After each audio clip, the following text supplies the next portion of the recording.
The simple idea for today is talking about the idea that ignorance can be powerful. I think most of us haven't heard it that way. We've heard of the idea that idealism of youth can be powerful. But I want to tell you today that a big part of that is the idea that they're ignorant and they don't know exactly how the world works. I remember my friend was discussing with another friend, one of my friends is a mathematician, and she was talking about the Fields Medal, of how this one guy that we met may win it that year. He ended up not winning. But the other guy said, that's unfair. You mean there's a restriction? You have to be young to get the Fields Medal? That's discriminatory. And yes, there's a restriction. You have to be under the age of 40. And her point was, that's not a problem. Most mathematicians do their best work when they're young, when they don't know that what they're trying to solve is impossible. And it's not like she doesn't have a grasp of English. She's a mathematician. She uses English precisely. But the thing is, she says, they don't know it's impossible. Well, if it's impossible, then you can't do it. If it's not impossible, then you can do it. But it's not impossible because they were able to do it. But her point was, it's all in the head, whether or not it is impossible. And I heard a story recently, and I find it pretty amazing, and it illustrates this point exactly. So I have a friend who is trying to get to Romania. So she's here in America. She's a US citizen. Can't really go many places nowadays. And she was trying to go find her boyfriend who's working in Romania. He's German. How is she supposed to get there? There's no way they're letting you in, or so I thought, right? She's not going there for a essential purpose, blah, blah, blah. So she told me a few days ago that she's flying to Serbia that night. I was like, oh, they don't have entry restrictions? And she said, nope. And I looked up, and lo and behold, yes. No entry restrictions, no test restrictions. Okay, but that's still not Romania, but there's a land border there. So she was going to go there and try her luck crossing by land. And I said, wow, let me know how it goes. She's not really traveled much internationally. I would say, is not somebody who's very street smart, but she's willing to give it a shot. And so she goes there, and then the first day I asked, so how'd it go? She's like, well, they didn't let us through. So she met her boyfriend. They're trying to cross. And she said she was trying to get there on the family sort of exemption, but she and her boyfriend aren't married. They haven't actually really lived together. I guess she said he wrote it down on his paperwork that she was his domestic partner for the contract in Romania. But I didn't know how well that would fly. I think borders are sort of strict nowadays. They're not going to just say, oh, yeah, we'll just take your word at it. You have no documentation. So she said, yeah, we thought about getting married, but apparently there's a lot of stuff required to get married, like birth certificate, and she didn't bring any of that stuff. So she said, oh, well, I guess, we'll try tomorrow at another border. There's multiple borders, right? And then I heard yesterday that she got through. And I'm happy for her. And see, I think it's very interesting because I try to get into Vietnam where my wife is. We're actually married. And I was in Singapore waiting for them to open their borders, which they never did. There are some suggestions, just try to get on a flight anyways and talk your way in. I was like, that's not going to work. My friend said, hey, why don't you try to cross on the land border? At that time, I think I was still able to get into China.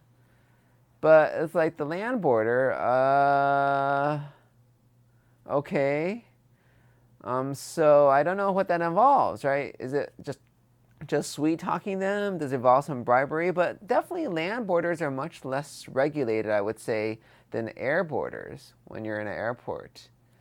But I didn't try. I mean, I made it so far. I made it where it's, I would say, reasonably good chance of making it in, right? But if the chance is like 0.5%, I'm not going to try. I'm not going to waste my time. I'm not going to put up with that hardship. But guess what?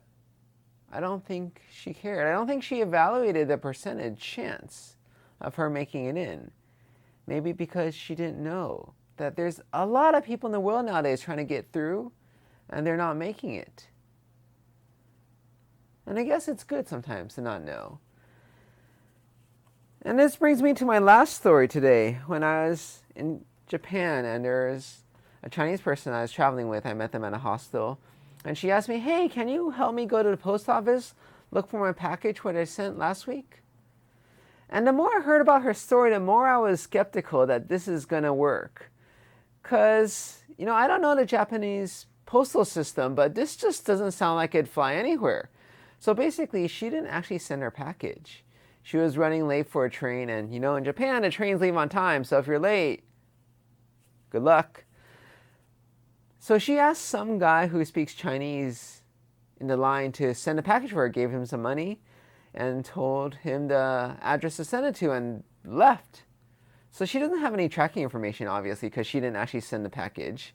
First of all, she doesn't even know that the package was sent, but you're in Japan, you're presuming people are honest. The second thing is, she doesn't actually know the sender's name, because he didn't put down her name, he put down his name.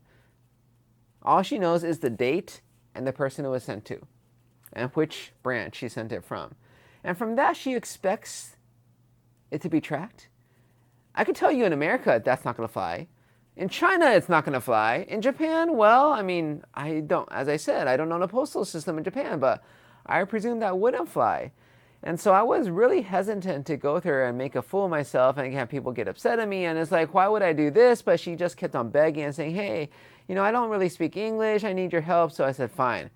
I'm just translating, but nothing more. So you tell me exactly what to say. I will say it with a straight face, hopefully. And we'll see how it goes. So we go there, and it's all I could do to just translate directly and pretend I have no emotions. So I go to the guy and say, sir, do you mind helping us track a package? It was sent last week on this day. He said, okay, so what's your tracking number? I said, oh, I don't know the tracking number. He said, what is? I was like, sir, I could tell you what exactly I know. I only know two things.